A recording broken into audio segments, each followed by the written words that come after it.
Bruno forges on, unflappable. I feel very confident. I've got the power, the timing. The time is right to beat him. It's peak time. Though he may never reach the status of world champion, Frank Bruno has won the hearts of his countrymen. It's a plateau most fighters strive for their entire lives. And on this night of his life, at the age of 28, not having fought, as you see, in 488 days, Frank Bruno exits his dressing room and makes his way toward the ring.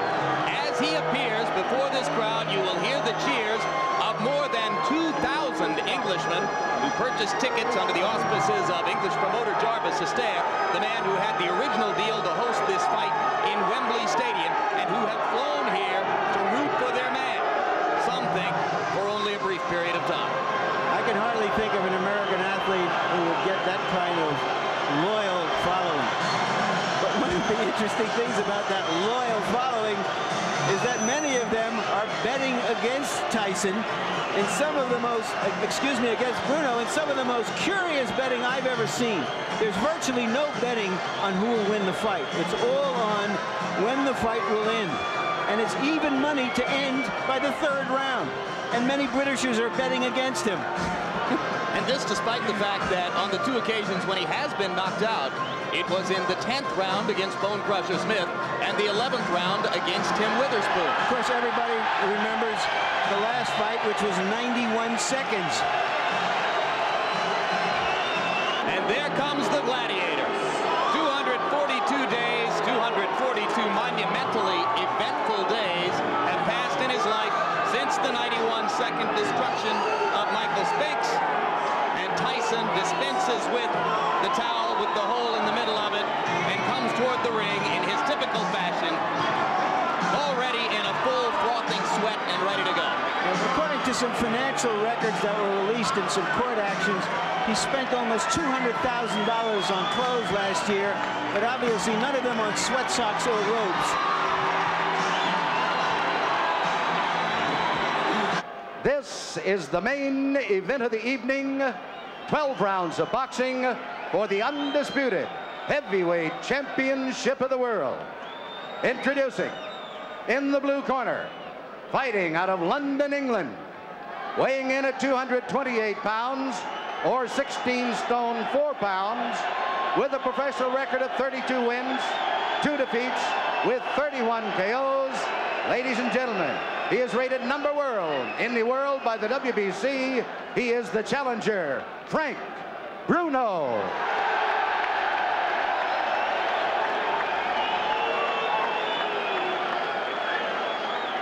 And in the red corner, from Catskill, New York, weighing 15 stone 8 pounds, or 218 pounds, he is undefeated in his professional career, 35 wins, 31 KOs. He is the undisputed heavyweight champion of the world, Iron Mike Tyson.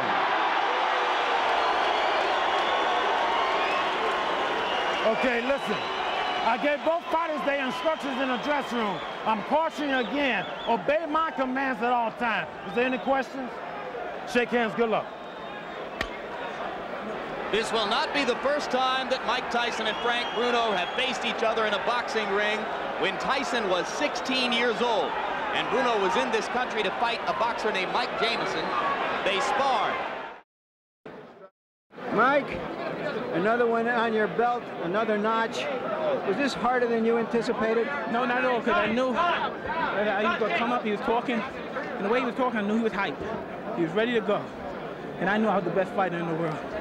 And I wasn't worried about 20 it. seconds into the fight, though, you've got him on the canvas. Do you think what's going on here, it's all over? No, I knew he wasn't hurt. Thank you, Frank. God bless you. I knew he wasn't hurt as bad as everybody thought him was, but I didn't hit him with a solid shot. What did you hit him with? I think it was the right hand, somewhat grazing. Yeah, and then you hit him on top of the head and he went down. Were you then surprised that he came back and he seemed to hit you with a pretty good left in that round? He got up. He meant business. I said, oh, man. But did that left hand shake you momentarily that he hit you with in that round? He was throwing a great deal of hard punches, but I refused to go down. They didn't even faze me. after that round, it seemed that you had established that you were the guy, and now he was just there to hold on. Was that how it seemed to you in the ring? Absolutely. But still, he was sneaking some very hard punches in between there. So he was stronger than some people gave him credit for. Absolutely. Well, you have to think, when fighters come to fight the heavyweight champ of the world, like Ali, they automatically become better fighters. What happened in the 5th round that you saw? Was he? You knew that he was weakened enough after the 4th round that it was just a matter of time? Well, absolutely. I knew I was going to get him. All right. Memories of Bone Crusher Smith passed through my mind. A guy who hugged you for 12 rounds. Well, no, I knew he wasn't about the hugging for 12 rounds because he was trying to impress his Englishmen out here. And I'm just convinced, you know what I mean? These fellas, how dare them challenge me with their somewhat primitive skills. They're just as good as dead. So that, in effect, though, didn't this show how much you have improved since Bone Crusher Smith, that you could chop him down the way you did? Well, eventually, we have 12 rounds. Hopefully, I wish there were 15 rounds, but the rules prevail for them to be 12, and we have to live by the rules. And I wasn't worried at all. So many months you haven't been in the ring. How does it feel to have finally got in here and do what you say you do best? It felt great. Being here and the people scream and yell, the people scream for him, it's motivating me more. What can you tell me what? Can you tell me what plans you have now, Mike? Well, at this particular time, right now, I'm just going to go home and watch a movie called Lean on Me.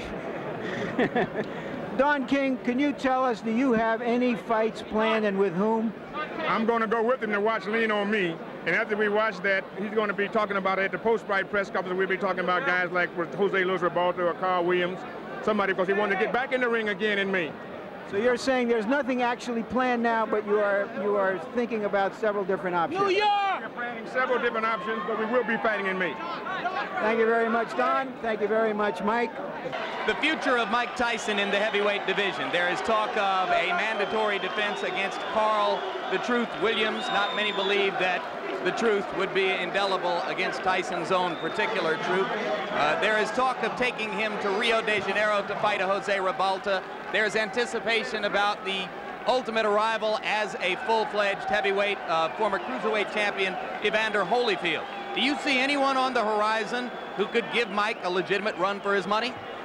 Not really. I think for Mike Tyson, it's unfortunate in the heavyweight division, there's no one that is qualified to do away with Mike Tyson. They're talking about Evander Holyfield. That's too premature. Evander Holyfield, of course, like Michael Spinks, is someone who would have to get a little heavier. He's in the process of doing that right now, and has proven himself to be an effective fighter as a heavyweight, if not yet a heavy knockout puncher. Well, he's going to get stronger quite naturally because of their program. But I think we have to see what's going to happen with Michael Dokes and Evander Holyfield. So I'm looking forward to that fight to see the results and his performance, and with a heavyweight, a legitimate heavyweight. Mike's entire history, talking about Tyson, and a lot of his eminence, was built on a schedule that had him fighting at first twice a month, ultimately once every 2 months as heavyweight champion. Could you see him continuing to be as effective as he was tonight, fighting, say, once every 8 months, once every 10 months, once every 6 months?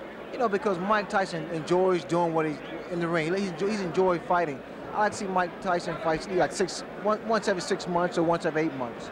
All right, Ray, having returned now from the ring wars and back in his position is Larry Merchant. Larry, we've talked a little bit about what happened tonight. Mike's apparent no loss of effectiveness after 8 months away from the ring, the future and the outlook for possible opponents for him. How do you sum up what you saw? Well, it's not as easy as some people thought it would be after seeing him beat a big light heavyweight in Michael Spinks. If you go in there against a big professional fighter, he can manage to extend it a while, and in its own way, this kind of demolition may even be more impressive than what he did against Michael Spinks. Okay, guys, would you stop the pictures right now? Let's get the news companies on. We'll stay for pictures to give you any shots you want. How did it affect you? Well, can I tell you something? I was in good shape, but I could have trained longer. I could have had more time to train, but you know, I mean, the last thing I could have done was say I need more time. You know, I mean, it was too late. I had to deal with what I had and do the best of what I had to do it with. But I could have used a little more time to train, psychological, that is. Well, he hit me with some hard punches, but I refuse to get hurt. You know, I mean, we're in the hurt business. You know what I mean? I'm not gonna let a little punch. Well, after the first round, I saw he was game. He got up. I knew he was hurt. And I saw the Englishman was pumping him up and his pride was up. And I said, well, this looked like it could be a long fight. But as the fight was going on, I knew that I was going to break him. I could see it happen slowly. Well, yeah, you know what I mean? It's difficult for me to rate myself. You know what I mean? I feel like it, you know what I mean? I feel like that wasn't any Mike Tyson of vintage by any chance. But still in all, you know what I mean? I was in there and I was right now at this point in my life, even at this performance, I still believe I could beat anybody in the world. Did you feel that you were at your sharpness though? I mean, did the layoff effect? I just answered that question. The layoff had a little effect, but I don't want to make any excuses. Like I said, I could have trained longer. I could have had more time to train, but you know what I mean? I deal with the best I had. How about taking off 40 pounds? Did that have an effect? Yeah, it had a great deal. But like I said, you know, you can't make any excuses. You know, it's my fault that I got up there, so like I said, I had to deal with it. How did you rate Bruno's performance? Excuse me? How did you rate Bruno? He was very high. You know, he came to fight, and I expected a tough fight. Out of all your opponents, how would you rate Bruno? You know, it was very difficult. You know what I mean? I don't know. It was a very difficult fight. He came to fight. As far as rating opponents, you know what I mean? I don't rate it. You know, I'm just glad to win and go home. Well, you know, he hit me with some hard punches, but like I said, you know, that's part of the game. It's a hurt business. You gotta bring ass to get ass. Excuse me? Well, I was a little anxious. I wanted to take him out, and then as I saw that he came to fight, I said I was prepared for it to be a long fight. But like I said, during the third round, from the third round on, I knew I was going to break him. I could see him breaking very slowly.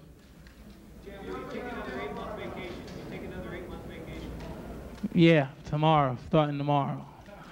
I plan on fighting every 2 months or 8 weeks if I can.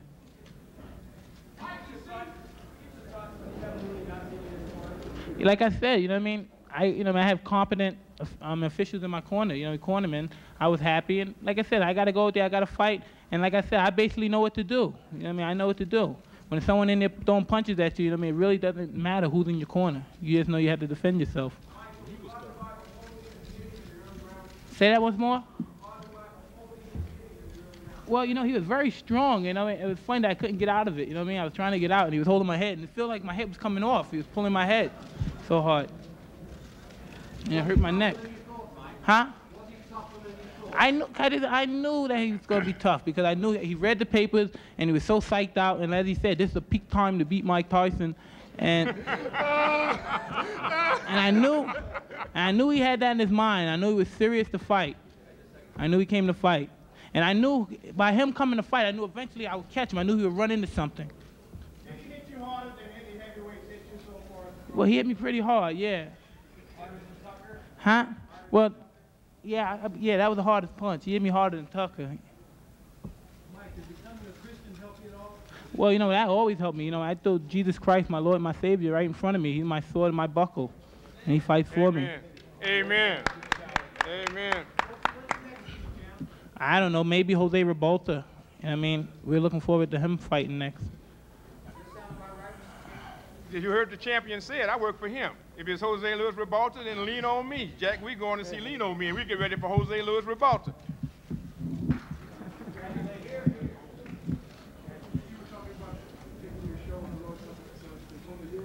Perhaps, I would love to go, perhaps Brazil and Italy, you know, and Saudi Arabia. And Africa, those are the ones the main ones that we have in mind. And Brunei. And Brunei? That's the one that's Sultan. Yeah. Yeah, but I thought that was Saudi Arabia. No, it's different. Yeah. Brunei is different from Saudi Arabia. Brunei, the Sultan. We want to fight for the Sultan. The Sultan of Brunei. I don't. Hey, can I tell you something? I tell you right now, for you to answer that question, you know what I mean? You know, it sounds egotistical. I don't care what you say, but it's a fact. You know what I mean? How dare them even to challenge me, these fighters? You know what I mean? You know what I mean? With their primitive boxing skills. You know what I mean? They're as good as dead. Mike. Mac, baby. Mike, talk about primitive boxing skills. I guess for sometimes the fight people just walk to the floor without running. That's not usually how you used to fight. Or more what you see. All right. So what? I made mistakes. I came in after 6 months, taking off 40 pounds. You know what I mean? If you really want to make excuses, you know what I mean? Got hit with hard punches, came back. Well, let's see what happens next time. That's my first comeback fight. There'll be other ones. And then, like I say, about you say primitive style, nobody could beat me. Holyfield, Williams, you bring them all. If I was them, their best bet to do, they should have just came to the fight with their note and pad and take lessons. Excuse me?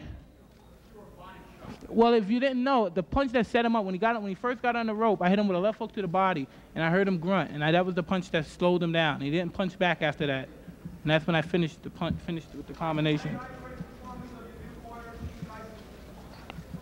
They were calm, more relaxed than I thought they were. You know, like, coming into the dressing room, I said, "Oh my God, I hope they don't start yelling at." But you know, they're very composed. You know what I mean? I didn't expect them to be that composed. They surprised me even. Yeah, Taylor Smith. Mike, what's gone on this past 8 months in your life? Were there any doubts in your mind about this fight going in? I mean, forgetting the opponent, just thinking about yourself. No way. There's never any doubts in my mind because I'm the best in the world. Even though a lot of you don't like to hear it, it's facts. I'm the best. You know what I mean? Sometimes I don't want to believe it myself, but it's the truth. I'm the best. And we fight on HBO, the network of champions.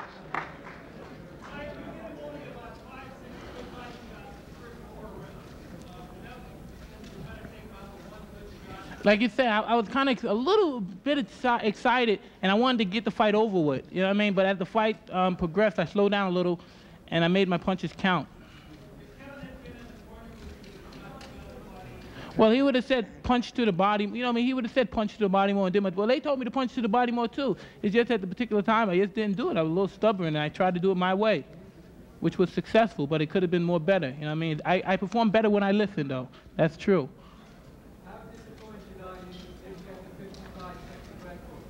The 54-second record. All right. Hey, you know what I mean? There's a lot more. Hopefully, knock on wood, there's a couple more years to go. I'm not looking for no knockouts. I'm just looking to win. You know what I mean? And make your guys write some nice stuff about me.